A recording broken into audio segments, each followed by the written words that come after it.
Welcome back, everybody, for another hot take on things I don't really know much about. Today, we're going to be talking about NASCAR drivers and why, after the Daytona 500, they've actually gained my respect.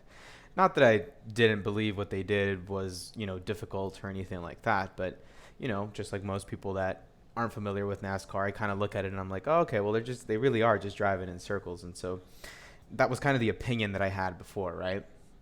And so I came into this new season, this 2022 season of NASCAR, and I'm like, you know what? I'm going to come in with an open mind. Let's see what this is all about. And I'm just going to say right now, full stop, this is entertaining as hell. NASCAR, the engines sound so good. The tracks are very interesting. They're very iconic. They've got so much history tied to them. And so it's been really interesting to kind of get familiar with the tracks and get familiar with the different teams, the different cars, the manufacturers. And so it's been a really cool experience as a fan to just kind of immerse myself into what is an American motorsport, which is NASCAR. And of course, there's IndyCar, but right now the focus of this video is going to be NASCAR and why I think the drivers deserve a little more recognition and hopefully dispel some of that, oh, they're just driving in circles. That's pretty easy, right? Well, yeah, you try driving in circles at, I don't know what top speeds they reach, but they're going pretty damn fast. That's definitely not an easy feat, and it was something that I really noticed in the Daytona 500s. First and foremost, I want you to drop an F in the chat for the valiant racers of the oval. And like I said, we're going to be talking about the Daytona 500, and one of the very first things that I noticed was that it was a rolling start. And so with that rolling start, it was pretty cool because I'm not used to seeing rolly starts. I love seeing F1 cars get off the line and do some interesting moves there. And so it is interesting that their grid positions kind of align to whatever they qualified in. And then, they're all starting kind of at that same pace. As soon as that first person crosses the starting line, it's all green, green, green, go, go, go. Yeah, it's a pretty awesome way to start the race. One of the things that I noticed from the Daytona 500 was actually how overtaking was not as simple as I thought it was going to be. So from what I was able to see, obviously they're going in that circle, right, the oval, and you've got kind of the faster cars in the front because obviously they qualified a little faster, and so they're able to kind of get off that line very easily. And so one thing that I thought was super interesting in the Daytona 500 was that there was kind of two racing lines, right? There was kind of the high side and the low side. And originally I thought, okay, for sure there's a preferable side throughout the entire race.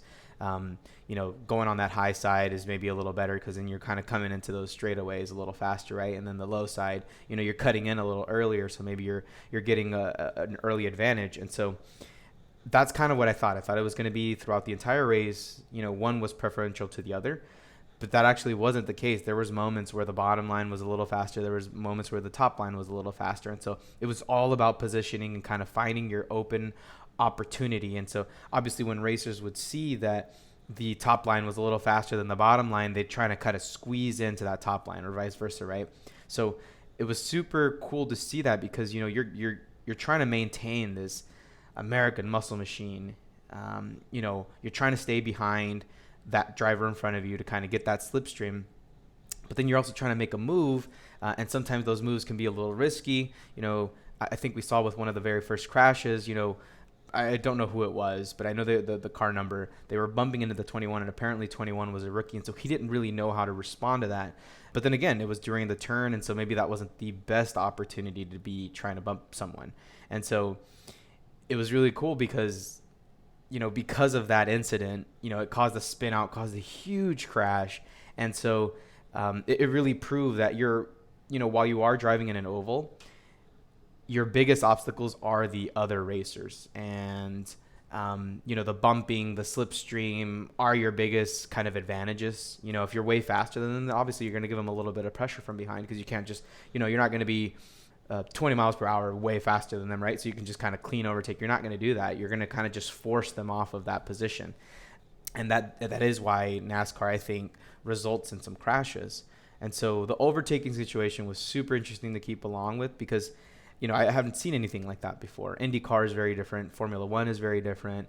And so seeing NASCAR, seeing the overtaking happening and the racing lines, it was all really, really awesome. And so identifying that the biggest obstacles were the cars was super interesting. And one of my favorite incidents absolutely was with that first one, where I think it was Byron. I think he gets punted, and the coolest thing that came out of that was, and fortunately everyone was okay, but the coolest thing that came out of that was Kyle Busch received some huge damage, and I think they had like caution flag the session, and so they had some time to kind of just beat his car with some hammers, put some duct tape on there, and just kind of repair the car in the best way that they could with the time they could. And it was so cool seeing that car race the rest of the race. I think there was a couple of times where he was making up a couple of positions, and he was in a really good position to kind of maybe get a good haul of points. He ended up finishing in sixth, which is actually extremely impressive, right, for someone that got knocked out from that first incident. And so it was really cool seeing his car just kind of halfway destroyed.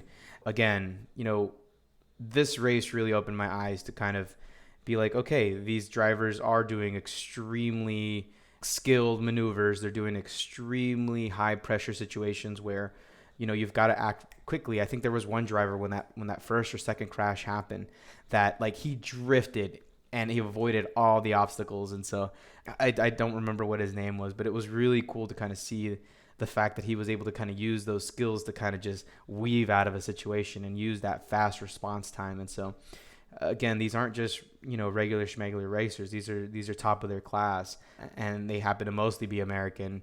It's pretty cool. So if you're not into NASCAR yet, I highly encourage you to kind of look at a race or two.